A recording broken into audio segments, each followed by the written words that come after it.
ഇന്ന് നമുക്ക് page number 5 ദശാംശവർഗങ്ങൾ എന്ന ഭാഗം നോക്കാം.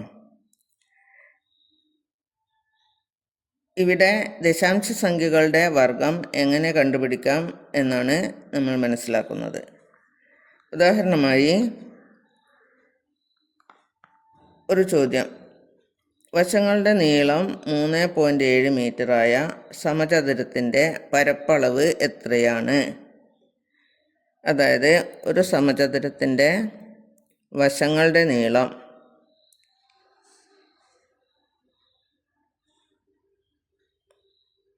ഒരു സമചതുരത്തിൻ്റെ വശങ്ങളുടെ നീളം 3.7 ആണ്.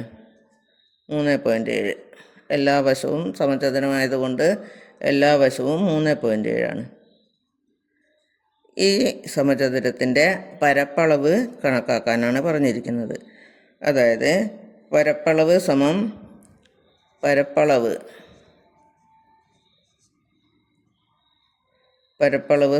വശം ഗുണിക്കണം വശം.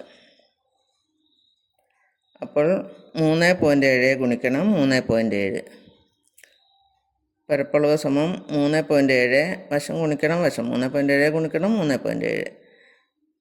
3.7 ഗുണിക്കണം 3.7. 3.7 ഗുണിക്കണം 3.7.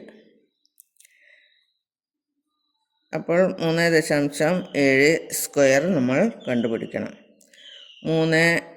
3.7ൻ്റെ സ്ക്വയർ 3.7 സ്ക്വയർ എത്രയാണെന്ന് നമുക്ക് നോക്കാം. ഇവിടെ 7ാം ക്ലാസ്സിൽ നിങ്ങൾ പഠിച്ചിട്ടുണ്ട്.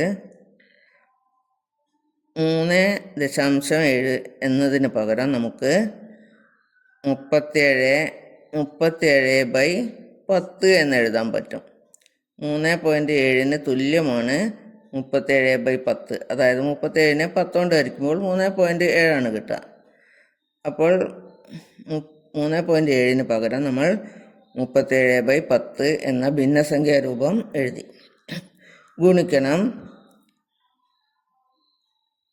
വീണ്ടും 3.7 ഗുണിക്കണം 3.7 ആണല്ലോ. അപ്പോൾ 3.7/10 എന്ന് തന്നെ എഴുതാം. അല്ല, 37/10 എന്ന് തന്നെ എഴുതാം. 3.7 പകരം 37/10. 37/10 ഗുണിക്കണം 37/10 എന്ന് എഴുതിയാൽ 3.7 സ്ക്വയറിന് തുല്യമാണ്. സമം 37 ഗുണിക്കണം 37 നമുക്കറിയാം 37 സ്ക്വയർ എന്നെഴുതാം. ബൈ 10 ഗുണിക്കണം 10 100 അതായത് 3.7 സ്ക്വയർ എന്നതിന് തുല്യമാണ് 37 സ്ക്വയർ ബൈ 100. ഇനി നമുക്ക് 37 സ്ക്വയർ എത്രയാണെന്ന് നോക്കാം. 37 സ്ക്വയർ സമം നമുക്കറിയാം 30ഉം 7ഉം. അപ്പോൾ 30 സ്ക്വയർ കൂട്ടണം 30 ഗുണിക്കണം 7 2 തവണ. 2 ഗുണിക്കണം 30 ഗുണിക്കണം 7 കൂട്ടണം 7 സ്ക്വയർ സമം 30ൻ്റെ വർഗം 3 9 2 0 ചേർക്കുക 900 കൂട്ടണം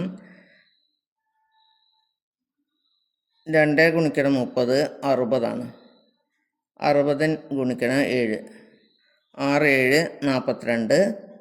42ൻ്റെ മുന്നിൽ 1 0 ചേർക്കുക കൂട്ടണം 7 സ്ക്വയർ 7 49.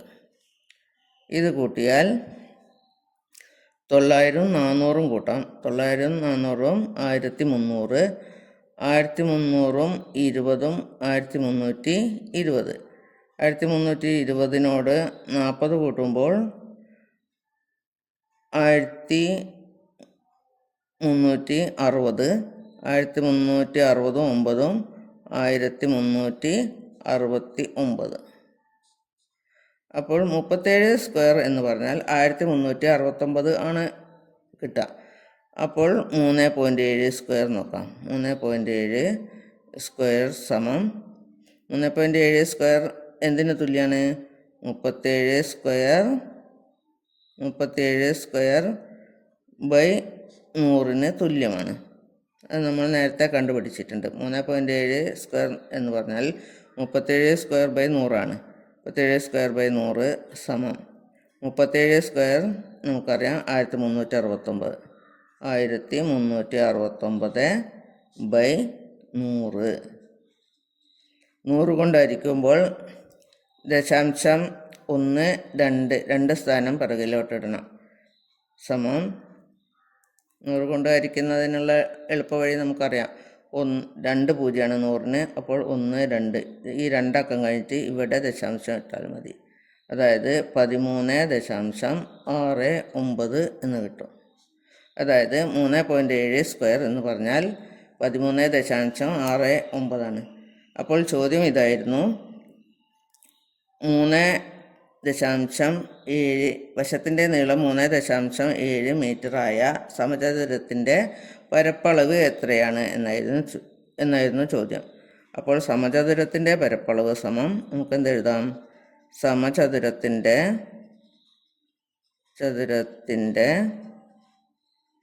പരപ്പളവ് സമചതുരത്തിൻ്റെ പരപ്പളവ് സമം 13.69 ചതുരശ്ര മീറ്റർ എന്നെഴുതാം.